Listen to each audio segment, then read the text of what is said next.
Ya se ha consumido el primer mes del año y en el Parlamento de Navarra los presupuestos municipales siguen acaparando todas las miradas. No habrá acuerdos previos en los ayuntamientos liderados por UPN en minoría después de que los regionalistas rompiesen todo tipo de relaciones con los socialistas navarros.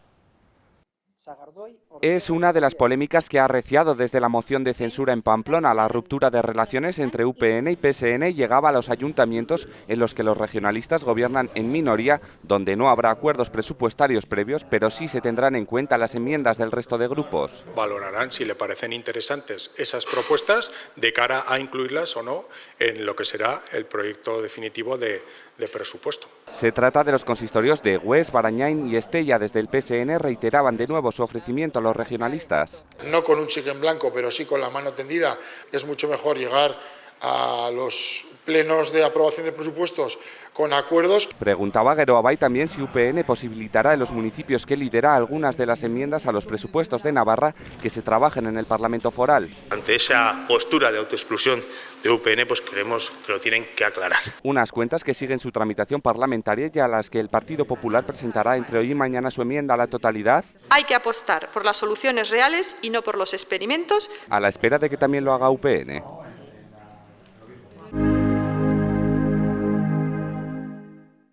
Miquel Asiem, parlamentario de Geroabay, bienvenido al sillón de la Cámara Foral. Muchas gracias, un placer estar con vosotros. Segunda legislatura, ¿cómo se afronta? Pues con ilusiones renovadas, y desde luego pues con la mochila un poco más cargada. La primera legislatura siempre vienes de nuevo, llegas partes de cero, con lo cual siempre con la incógnita de cómo te desenvolverás, a dónde te asignarán, por dónde tendrás que ir. Bueno, pues estos 4 años me han servido pues para coger experiencia, aprender, cargar un poco, como digo, la mochila sobre diferentes temas, cuestiones que luego nos tocan en el día a día de este Parlamento. ¿Notas mucho cambio en estos 4 años, más a nivel personal y profesional? Me explico, ¿te has profesionalizado como político, no? ¿Sigues pisando la calle? Hombre, yo creo que pisar la calle seguimos pisándola todos, unos de una manera, otros de otra. En mi caso la tengo que pisar sí o sí, además con gusto, porque además de ser parlamentario soy concejal de Atarrabia Geroabay en Villaba, donde vivo, donde resido. ¿Tienes miedo a burocratizarte? Yo creo que la burocratización, no sé, quizás a partir de X años, quizás puedas entrar en una inercia de repetición, de casi hasta de, bueno, podríamos decir entre comillas, de aburrimiento, ¿no? Pero creo que no es mi caso. ¿Percibes que hay parlamentarios o parlamentarias aquí en la Cámara Foral que se encuentran en esa situación? No sé si en esa situación, no me atrevería a decirlo. Lo que sí se nota, yo creo que es, sobre todo en algunos debates, en algunas comisiones, la preparación que unos llevan, puede ser algunos, bueno, pues por su bagaje de antemano o incluso por la preparación para un tema en concreto. Es decir, yo creo que en esos debates se nota mucho quién ha pasado por encima a la hora de prepararse ese debate o quién lógicamente se ha mirado las diferentes leyes, proyectos, información de aquí y de allá. Bueno, en estos momentos afortunadamente tenemos muchas fuentes de información para tratar cualquiera de los temas que debatimos en el Parlamento, ¿no? Tu condición de periodista te ayuda a buscar esa información. Cuando tocas una tecla se te abren diferentes ramificaciones y lógicamente pues puedes meter horas y horas ramificando, buscando información para luego aportar. Y la verdad es que esa inquietud ya la tenía y en ese sentido creo que sí que me aporta, que me ayuda pues precisamente para luego preparar las cuestiones en las que me toca participar. Hay muchos periodistas que acaban en política. ¿Por qué crees que es esa puerta giratoria? Pues yo creo, más que puerta giratoria, yo creo que es por ese espíritu que te acabo de comentar, ¿no? Esa inquietud de buscar, de escarbar en diferentes fuentes para luego poder aportar, desde lógicamente cada uno desde su punto de vista, cada uno tenemos los nuestros, diferentes visiones de la sociedad, diferentes puntos de vista a la hora de abordar diferentes temas. El cuarto poder era el mundo de la información, con lo cual está claro que hay una estrecha conexión entre todos esos mundos, ¿no? Con lo cual la política y la información siempre han estado muy unidas. De hecho, pues gran parte de los medios de comunicación, me da lo mismo sean escritos, orales, televisión, dedican una gran parte de su tiempo o de sus páginas, depende del medio que sea, precisamente a la política, con lo cual la conexión viene desde diferentes ramificaciones, es evidente, y es lógica, por eso, esa participación de muchos periodistas en el mundo de la política. Y como licenciado en Ciencias de la Información, ¿qué lectura haces del periodismo actual ahora mismo? ¿En qué situación está? Yo creo que es una situación complicada. A veces me pregunto, ahora que estoy al otro lado de la barrera, ¿dónde queda la, digamos, la independencia o la libertad de cada periodista, hasta dónde llega y en qué parte le limita la empresa de información? Pues a veces, bueno, pues a mí como participante en este momento del mundo político, pues cuando leo las crónicas, por ejemplo, en este caso parlamentarias, digo, coño, si no salgo hoy ahí, ni me mencionan, ni sí que participé en ese debate, a lo mejor es porque lo que dije no resulta interesante, ahí queda también, ¿no? Pero bueno, sí que, pues a veces te resulta curioso que dicen, no aparezco, o sea, no me mencionan, y ya no sé si es porque realmente no interesa lo que dije, o porque hay otro tipo de interés, es decir, bueno, vamos a obviar a tal línea política, vamos a obviar a tal partido, en fin, que queda ahí en la sombra, y bueno, por los intereses que sean. ¿Y qué campo de acción o qué libertad tiene el parlamentario o parlamentaria en estos momentos en el que la disciplina de voto también importa mucho? Hemos visto, por ejemplo, el caso en el Congreso de los Diputados, el tema de la amnistía con el Partido Socialista, que al final todos han ido a una, a pesar de que igual tenían discrepancias internas. Yo creo, sí, efectivamente, no todos coincidimos en todos los ámbitos ni pensamos en todos los temas, sería imposible en todos los temas dentro de los mismos partidos políticos, pero siempre tiene que haber esa puesta en común, ese debate interno previo a la decisión. Lógicamente luego existe la disciplina de voto, pero también entiendo que existe la capacidad de cada uno en el momento en que no se siente cómodo para abandonar ese partido, y creo que se tiene que ser coherente con esa decisión. Si no la compartes, entiendo que lo lógico es que te vayas a tu casa, ¿no? ¿Esas desavenencias internas dividen más a los partidos o los enriquecen? Siempre hay matices, por su lugar de procedencia, por su formación, por su punto de vista, en fin, por sus vivencias. Cada uno tenemos nuestras propias mochilas, ¿no? Nuestras propias vivencias, y yo creo que eso se nota a la hora de adivinar un tema, de ver por dónde quieres que vaya, una cuestión, un debate, y yo creo que es enriquecedor. UPN dice que, por ejemplo, en los presupuestos EH Bildu ha llevado la voz cantante con el Gobierno de Navarra y que contigo Zurekin y Geroabai han sido los rehenes. Bueno, yo creo que es algo que lleva diciendo desde hace 9 años. El problema de UPN en estos momentos es su irrelevancia. Está manteniendo una estrategia de polarizar la sociedad entre, prácticamente, esa era su postura, ellos y Bildu, y creo que está llevando una estrategia errónea, de forma que una parte de la sociedad pretenda ir en contra de determinadas políticas porque está situando en el centro, ellos sitúan en el centro de la acción política a Bildu, y bueno, pensando en que eso les va a revertir a ellos en más votos para evitar que precisamente quien dirija esta comunidad, supuestamente dirige esta comunidad, sea Bildu. Una estrategia política que se está demostrando a las claras que no les está llevando a ningún sitio. En el 2019 se quedaron al margen de, en el 2023 se han quedado al margen de participar en nada. Parecía que querían cambiar de estrategia a principios de legislatura, de hecho lanzaron algún dardo, alguna frase como habrá que buscar algún acercamiento hacia Geroabai, etcétera. Bienvenidos sean todo lo que sean mientras se acerquen a nuestros postulados programáticos, ideológicos, pues bienvenido sea cualquiera.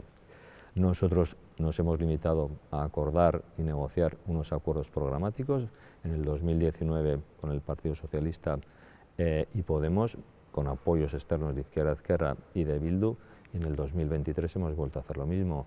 Recordemos que precisamente la negociación fue muy dura y muy larga este verano, fue complicada, y ahí estuvimos, Partido Socialista, Geroabai y contigo Zurekin. EH Bildu, de hecho, se quedó al margen y en un momento determinado de que parecía que no iba a haber un acuerdo, planteó un cheque en blanco. Es decir, no dice que precisamente estuvieran exigiendo nada, con lo cual desdice por completo, en fin, lo que plantea UPN en ese sentido de que quien realmente está...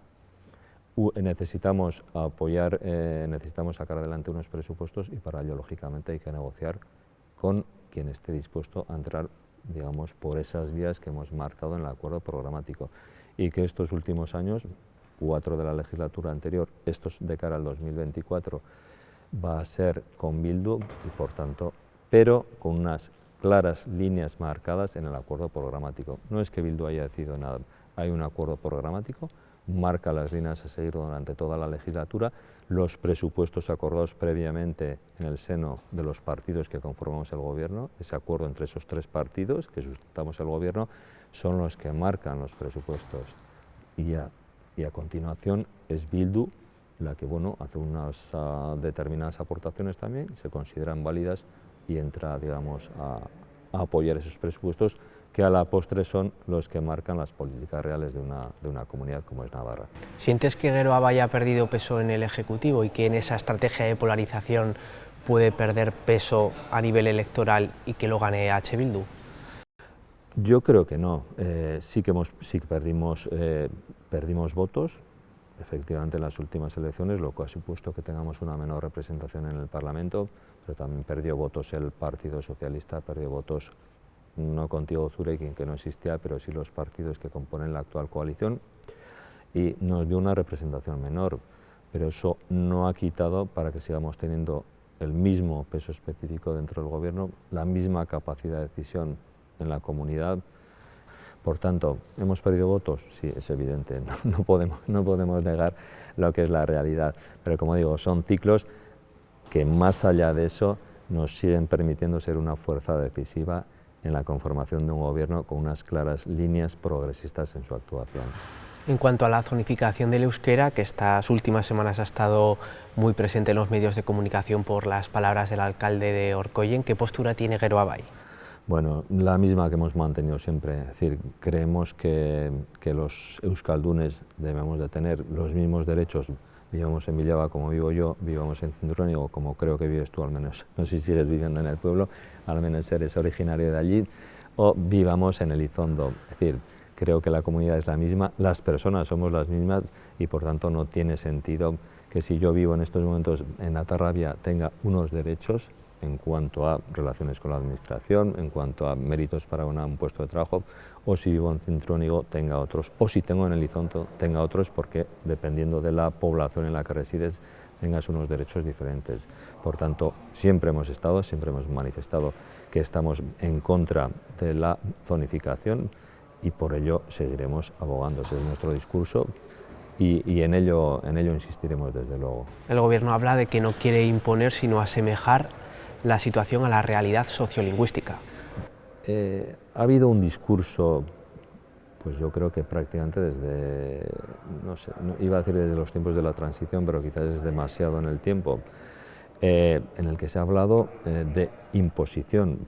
Yo creo que es una palabra completamente errónea, completamente equivocada, y que ha creado todo un discurso, una generación de, en fin, de visión, una visión en contra del euskera. En esta tierra, en esta comunidad, nunca se ha impuesto a nadie el aprender euskera. Es decir, cada familia, en mi caso mis padres, en su momento no existían modelos en euskera, con lo cual yo estudié en castellano, en la escuela de mi pueblo primero, luego en un colegio concertado, etc.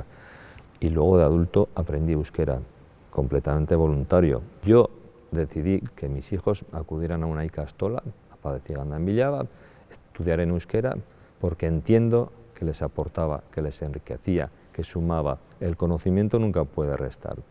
Y yo creo que se tiene que dar una contrapedagogía a la inversa, es decir, lo que se dijo en su día, es decir, imposición tal, creo quien ha estado utilizando ese discurso, creo que tiene que hacer pedagogía allá donde lanzó ese discurso para que realmente la gente se dé cuenta de que no existe ninguna imposición y de que realmente el euskera lo que hace es aportar un valor, teniendo en cuenta además que es una de las lenguas propias de esta comunidad. Eres presidente de la Comisión de Salud. ¿Qué se puede hacer para revertir esta situación de altas listas de espera y donde vemos un poco que la sanidad navarra está no en jaque, pero sí un poco tocada? Bueno, planteamos que lógicamente teníamos que tener con medidas financieras suficientes dentro de los presupuestos para poder precisamente atajar estos problemas que venían ya de antes, ¿no? Quiero recordar en ese sentido que Fernando Domínguez, actual consejero de Salud, aceptó el puesto este verano cuando se lo ofrecimos. Quiero recordar que en la legislatura del 2015 al 19, cuando fue también consejero de Salud, se redujeron aquellas listas históricamente a mínimos históricos, por tanto viene con experiencia, viene con ganas de trabajar, sabe qué medidas hay que trabajar porque las trabajó con anterioridad, fue un buen gestor, es un buen conocedor del medio y por tanto confiamos plenamente en su capacidad porque la hemos visto demostrada fehacientemente en aquella legislatura del 2015 al 19. Y además, sobre todo, por ese espíritu autocrítico que él tiene y que ha manifestado públicamente. Jamás caer en la autocomplacencia y exigirá lo que él a sí mismo se exige, digamos, en todo el ámbito del tema del departamento. En la anterior legislatura tuve una entrevista con Adolfo Araiz, quien en aquella época era portavoz de H. Bildu, y le comentaba que quién era el parlamentario o parlamentaria que hacía el discurso más aburrido, y me contestó esto. Uy, el más aburrido. Ya siento decirlo, pero yo creo que el parlamentario de Geroabay, Asiain, suele ser, más que aburrido, es muy plano en su tono y eso hace que cualquier discurso lo haga aburrido. Es decir, no saber bajar y subir las entonaciones, yo creo que eso es importante y en este caso, bueno, pues el de Asiain, yo creo que coincidiríamos todos los grupos parlamentarios, es un discurso muy plano, muy aburrido. Eso decía. Pues ¿Te consideras aburrido, Sosa, o no? No lo sé, siento mucho que no le gustase mi tono. Sí que es cierto que tengo un tono un poco plano, es cierto, pero bueno, cada uno tenemos el nuestro. Pero mira, contrariamente, te puedo decir que hace poco se me acercó Miquel Zabaleta, que es compañero de Adolfo Araiz en el mismo grupo, en Bildu, y me dijo que le gustaban mis discursos. Espero que le vaya gustando un poco más esta legislatura. Espero que la mochila adquirida también sirva para eso, precisamente para que, de todas maneras, más allá de los tonos, a veces creo que es importante el contenido. Irene Royo, parlamentaria del Partido Popular, te lanzaba este mensaje y decía precisamente que tus discursos eran intelectuales, pero que veía una contradicción. Y además no deja de ser Miquel una persona que hace siempre unas intervenciones muy intelectuales. Le preguntaría, siendo que están continuamente atacando y refiriéndose a los partidos de centro-derecha con unos comentarios no siempre muy afortunados, siendo que ellos están en coalición con el PNV, que a mí me parece el partido más conservador de toda España, ¿cómo salva esta contradicción? No se puede estar de alguna manera atacando así a los partidos de centro-derecha y tener una coalición con el partido más conservador de toda España. ¿Cómo salva él esta contradicción? Pues me gustaría que nos lo explicase de forma, cuando menos, intelectual. Pues bueno, yo si fuese el presidente de su partido, del presidente de Irene, como buen gallego, como es el señor Feijóo, le respondería con una pregunta, y la pregunta sería: ¿conoces, Irene, bien el tablero político navarro? Le voy a responder, bueno, yo creo que la señora Irene Royo conoce bien a Jesús de Nazaret y creo que lo conoce porque además a la gente de derecha, ella habla de centro derecha, yo hablaría de derecha, le gusta ir bajo palio, no sé si por creencia o por apariencia, sobre todo a misa y procesión, sobre todo en esas fiestas de guardar, ¿no? Entonces creo que conoce bien a Jesús de Nazaret y le diría, mi respuesta sería: por sus hechos les conoceréis. Nuestros acuerdos internos son claramente progresistas y de izquierda, y los acuerdos programáticos que hemos firmado con otros partidos dentro de ese tablero político de Navarra, nuestra ficha está situada claramente en posiciones de progresismo y de izquierda. Ahora te toca lanzarle una pregunta a Javier Trigo, parlamentario de UPN, que va a ser el siguiente que se siente en este sillón. Bueno, pues yo creo que todos estamos ansiosos por conocer, después de lo sabido este fin de semana, en el que el señor Esparza anunciaba que no iba a seguir como presidente del partido, por saber quién va a ser el próximo presidente. Sería una pregunta doble: primero, ¿por qué persona? Y segundo, ¿por qué estrategia cree que tiene que seguir el partido a partir de estos momentos para salir del ostracismo, de la irrelevancia en la que viene sumido en estos últimos 9 años? Y nada, ya rápidamente para finalizar, ya han empezado los carnavales en Navarra. ¿Eres de disfrazarte o no? Dejada esa faceta de ir acompañando a mis hijos que ya hacen su vida propia, se disfrazan ellos, pues la verdad es que últimamente no. Sí que lo hacía antes, pero últimamente no. ¿Algún parlamentario o parlamentaria que se haya quitado la careta? Que se haya quitado, pues la verdad es que desgraciadamente varios de UPN a raíz de la moción de censura en Pamplona, creo que más que quitársela se han puesto una careta, la del enfado, un enfado quizás sobreactuado, que yo creo que terminarán volviendo a sus posturas iniciales, porque es lo lógico entre personas que estamos conviviendo en un mismo espacio, más allá de nuestras discrepancias, que siempre las ha habido, políticas, pero que han llegado quizás a un tono personal que no se corresponde con la convivencia lógica dentro de este hemiciclo. ¿Y a quién ves más oportuno para llevar un disfraz original o creativo y un disfraz más clásico? Original y creativo, pues quizás a personas más vehementes, como te he mencionado antes, que las hay, ¿no? Por ejemplo, una Marta Álvarez, una Alzorriz, una María Solana de mi grupo. Y más clásico, pues quizás a quien he dirigido la pregunta, Javier Trigo, lo veo más, quizás por la edad, ¿no? Algunos tenemos más años que otros. Y ya para terminar, ¿qué os pasa a los de Villava? ¿Qué agua bebéis? Que hay un montón de parlamentarios y parlamentarias de esa localidad. Está Kevin Lucero, estás tú, María Jesús Valdemoros y me dejo Irati Jiménez de H. Bildu. Pues no lo sé, la verdad, algo bueno tendremos, que la verdad es que hemos llegado y hemos coincidido además en la misma época. Hubo anteriores, pero la verdad es que coincidir 4 parlamentarios de una misma localidad, aunque bueno, de tu pueblo tampoco os podéis quejar, porque creo que hay... También está nutrido. También hay un agua especial a que veis en Cinturrónigo para que efectivamente haya, con lo cual ahí andamos. Pero bueno, la verdad es que bueno, a mí me satisface que de la misma localidad estemos varios parlamentarios, porque creo, y además todos de diferentes partidos y diferentes puntos de vista que aportamos, pues eso, lo que es, digamos, una imagen clara de lo que es la sociedad navarra, de la misma localidad, 10.000 habitantes, y sin embargo 4 ideologías diferentes, 4 partidos diferentes. Por tanto, no sé el agua, pero la verdad es que sí que es enriquecedor. Un placer, Miquel Asén. Lo mismo, Sergio. Y también en la Cámara Foral, el consejero Óscar Chivite dice que es legal el desdoblamiento de los túneles de Velate. El titular del Departamento de Cohesión Territorial pide a Unión del Pueblo Navarro y el Partido Popular que dejen de poner en duda el proceso de adjudicación. No quieran ver fantasmas donde a partir de ahora, en las próximas semanas, lo que van a ver ustedes son excavadoras, palas y operarios. No podemos admitir que se justifique la mala praxis, que en una obra que por su trascendencia social y económica resulta estratégica para Navarra, exista la más mínima duda de solvencia técnica.